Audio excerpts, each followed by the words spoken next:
Assalamualaikum warahmatullahi wabarakatuh. Perkenalkan, nama saya Suryatma Wijaya dengan NIM 122 07083.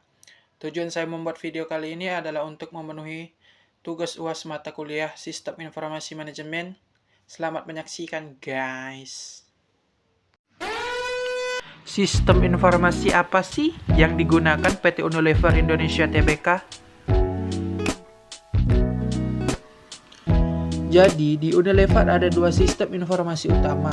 Yang pertama ERP atau Enterprise Resource Planning, dan yang kedua adalah BI atau Business Intelligence. Untuk ERP, Unilever menggunakan sistem SAP R3, dan untuk BI menggunakan Power BI. ERP sendiri adalah sebuah software sistem informasi yang bertujuan untuk mengintegrasikan beragam proses bisnis menjadi satu, sehingga proses bisnis pun menjadi lebih efisien untuk diolah dan digunakan. SAP R3 memiliki modul-modul yang digunakan. Yang pertama ada Production Planning untuk perencanaan produk. Yang kedua adalah Warehouse Management untuk mengatur kebutuhan perusahaan. Yang ketiga adalah Finance and Controlling untuk mengatur finansial perusahaan. Yang keempat adalah Human Resource Management untuk mengatur sumber daya manusia perusahaan. Dan yang terakhir adalah Business Warehouse untuk mengelola proses bisnis pada warehouse. Selanjutnya adalah keuntungan penggunaan ERP. Yang pertama adalah semua modul sudah terintegrasi satu sama lain, sehingga meningkatkan efisiensi sistem dan kinerja perusahaan secara keseluruhan.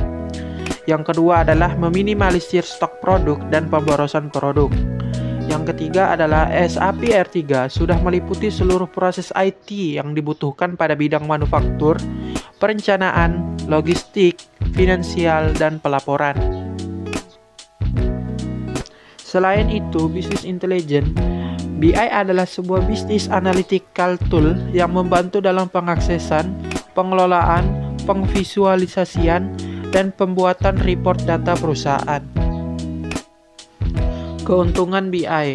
Yang pertama ada mempermudah akses dan pengelolaan data. Yang kedua ada mempercepat akses dan pengelolaan data. Yang ketiga, memungkinkan pembuatan visualisasi, data, dan report yang memudahkan pihak perusahaan untuk memahami data. Strategi atau metode sistem informasi yang digunakan oleh PT Unilever Indonesia Tbk. Yang pertama ada CRM atau Customer Relationship Management.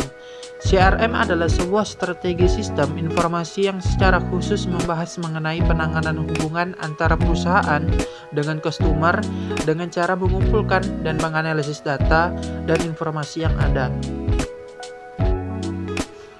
Fungsi dari CRM antara lain pengkualifikasian pemasaran pada sasaran, penjadwalan serta penelusuran surat pemasaran, membantu dalam menangkap data respon customer, membantu dalam mengelola dan menganalisa data dari customer, serta mendukung kegiatan sales, marketing, customer service, training, HRD, dan lain-lain.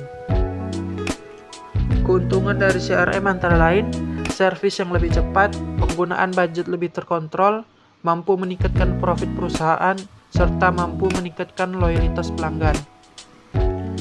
CRM terbagi menjadi dua. Yang pertama ada CRM operasional atau front office, berhubungan dengan relasi perusahaan dengan pelanggan secara langsung, contohnya penggunaan website Unilever.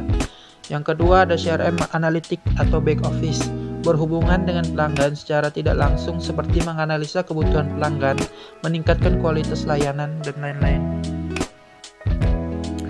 Unilever sendiri menggunakan Astute Solution Real Dialog untuk membantu proses CRM. Astute Solution Dialog adalah software linguistik yang dapat mengontrol pesan, memberikan jawaban lebih cepat, dan mengumpulkan data customer, sehingga Unilever bisa meningkatkan pengalaman dan pengumpulan data customer. Real Dialog ini sendiri memiliki fungsi untuk mendukung proses CRM yang dilakukan Unilever, meningkatkan layanan customer dalam bidang linguistik, serta sebagai sarana pengumpulan data customer. Yang kedua ada IMC atau Integrated Marketing Communication.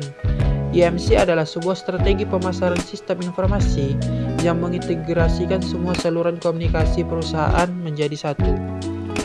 Tujuan dari IMC antara lain adalah untuk memaksimalkan penyampaian pesan atau brand value yang jelas, konsisten, dan memiliki dampak yang besar untuk customer.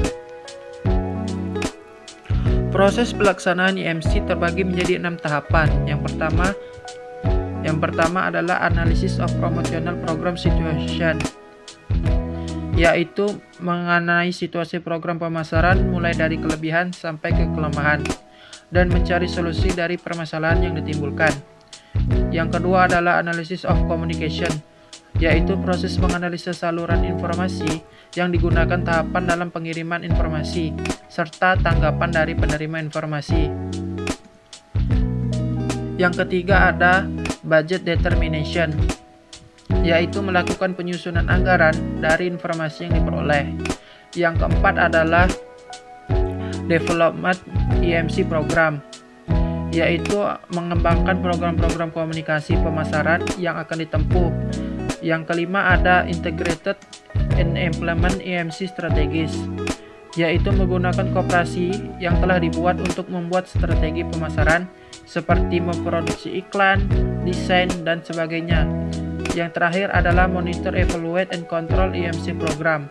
Program ini menggunakan sistem informasi untuk memonitor, mengontrol, dan mengevaluasi hasil kinerja apakah sudah efektif atau belum.